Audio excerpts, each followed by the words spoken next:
Tuhan bersamamu dan bersama rohmu. Inilah Injil suci menurut Lukas. Dimuliakanlah Tuhan. Pada waktu itu Yesus berkata kepada murid-muridnya, akan datang harinya kalian ditangkap dan dianiaya. Karena namaku kalian akan diserahkan ke rumah-rumah ibadat, dimasukkan ke dalam penjara, dan dihadapkan kepada raja-raja dan para penguasa. Hal itu akan menjadi kesempatan bagimu untuk bersaksi. Sebab itu tetap teguhlah di dalam hatimu. Jangan kalian memikirkan lebih dahulu pembelaanmu. Aku sendirilah yang akan memberi kalian kata-kata hikmat, sehingga kalian tak dapat ditentang atau dibantah lawan-lawanmu. Dan kalian akan diserahkan juga oleh orang tuamu, saudara-saudaramu, kaum keluargamu, dan sahabat-sahabatmu, dan beberapa orang di antaramu akan dibunuh. Karena namaku kalian akan dibenci semua orang. Tetapi tidak sehelai pun rambut kepalamu akan hilang. Kalau kalian tetap bertahan, kalian akan memperoleh hidupmu.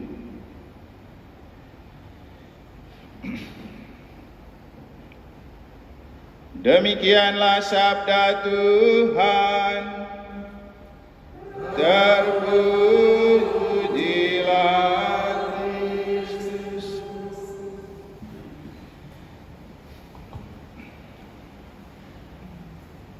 Cara bertahan terbaik adalah terus menyerang.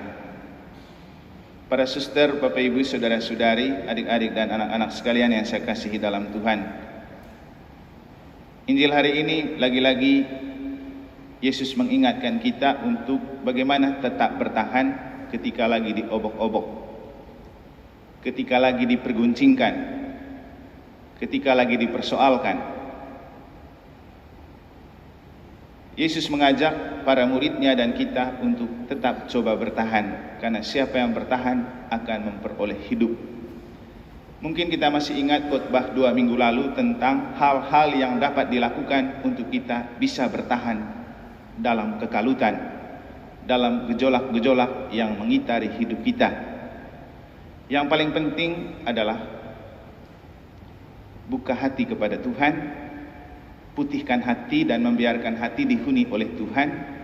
Nanti Tuhan yang akan bekerja dari dalam diri untuk memenangkan kita dalam sebuah pergulatan atau pergolakan hidup. Bahkan dalam Injil pada hari ini, Yesus meminta supaya ketika ada gejolak dan persoalan hidup, justru kita pakai kesempatan itu untuk bersaksi bahwa kita punya Tuhan yang benar, kita punya Tuhan yang hebat, kita punya Tuhan yang mampu mengalahkan segala macam bentuk gejolak dengan cara Tuhan sendiri. Ketika kamu diperguncingkan atau dibenci oleh karena namaku, dan ada banyak orang mempersoalkan kamu, paling penting teguhkan hatimu. Jangan dulu berpikir tentang pembelaan. Nanti Tuhan yang akan berbicara bagaimana Ia membela.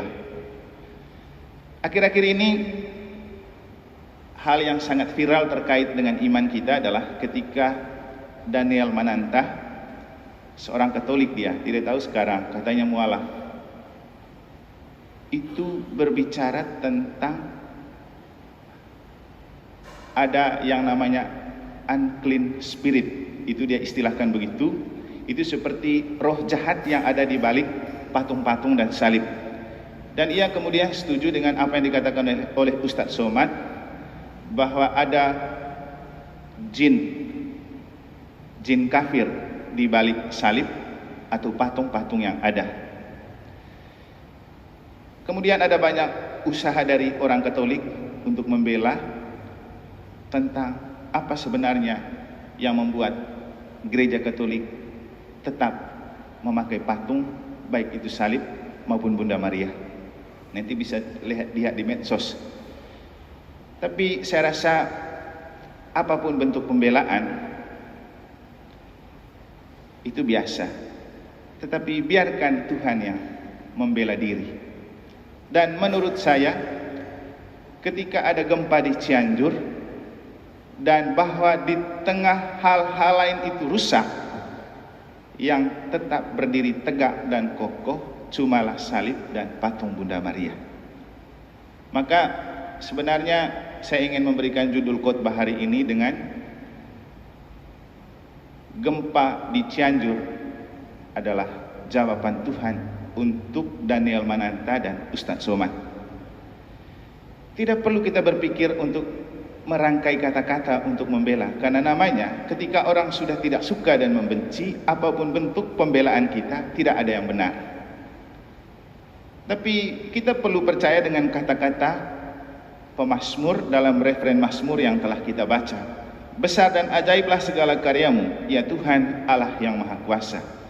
Besar dan ajaiblah segala karyamu, ya Tuhan Allah yang Maha Kuasa.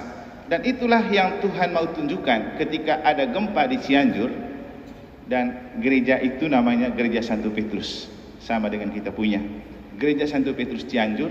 Itu berantakan semua, atapnya, temboknya, dan macam-macam.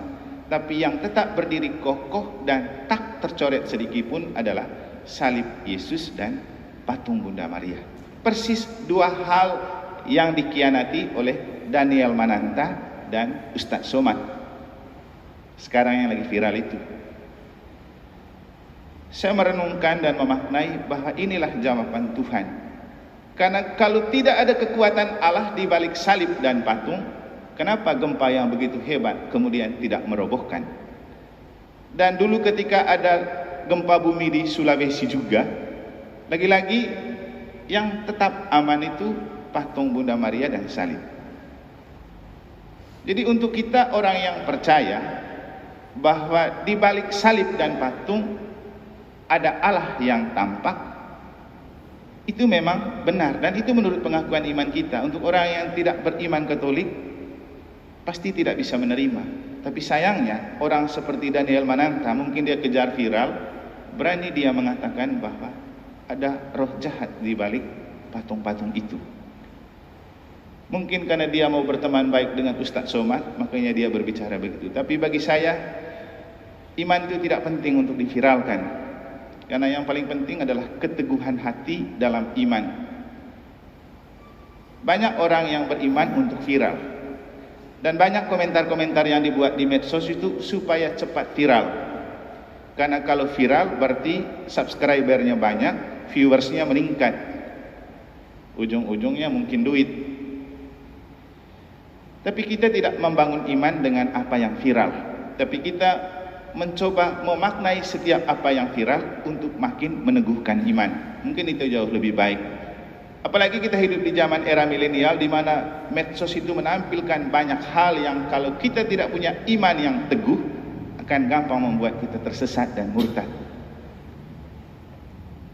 Jadi kalau kita tidak punya iman yang kuat dan teguh, akan membuat kita gampang murtad. Ingat Daniel Mananta, orang Katolik.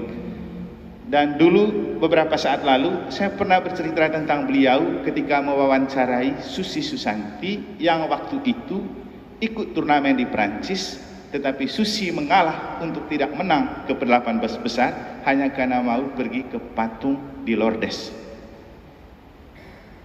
Dan dia bangga bercerita tentang itu, bahwa ketika Susi Susanti sudah pergi ke Lourdes dan meninggalkan untuk tidak mau juara demi ke patung Lourdes, justru setelah itu dia panen banyak prestasi, sehingga yang pertama dia dapat Olimpiade di Barcelona karena pergi ke patung Bunda Maria. Tapi entah karena apa, mungkin karena terlalu laris dan sudah berlevel selebriti, dan dia punya konten juga sudah banyak subscribernya, lalu tiba-tiba dia berulah dengan yang terakhir. Tapi untuk kita ini baik, untuk makin meneguhkan iman kita, dan kita tidak perlu terlalu menghabiskan banyak waktu untuk membuat pembelaan. Karena secara psikologis ketika kita membuat banyak pembelaan, itu namanya menciptakan tameng agar kita membenarkan diri. Tapi biarkan Tuhan berbicara. Itulah kekuatan iman kita, membiarkan Tuhan berbicara. Dan menurut saya saat ini ketika ada gempa bumi di Cianjur, Tuhan mau berbicara kepada kita, kepada Daniel Mananta, kepada Ustadz Somad, bahwa ini loh, bahwa di balik salib dan patung Bunda Maria ada kekuatan ilahi yang bekerja. Buktinya gempa tidak merobohkan dan mengganggu sama sekali. Bapak Ibu dan para suster, kita kembali ke ketika hidup kita digoncang, dibombardir, dipersoalkan, Yesus mengingatkan untuk yang paling penting, tetap teguhkan hatimu. Mungkin kita masih ingat untuk yang ikut misa kemarin, bagaimana kemudian orang kudus yang kita peringati kemarin itu siapa namanya? Santa Cecilia mencoba meneguhkan diri ketika ia tidak hendak menikah, tetapi ia sudah dipasangkan untuk dinikahkan. Dan orang tuanya kemudian meminta dia menikah dengan seorang yang bernama Valerius, dan ia ikut saja. Tapi dalam hati kecilnya ia tidak mau menikah.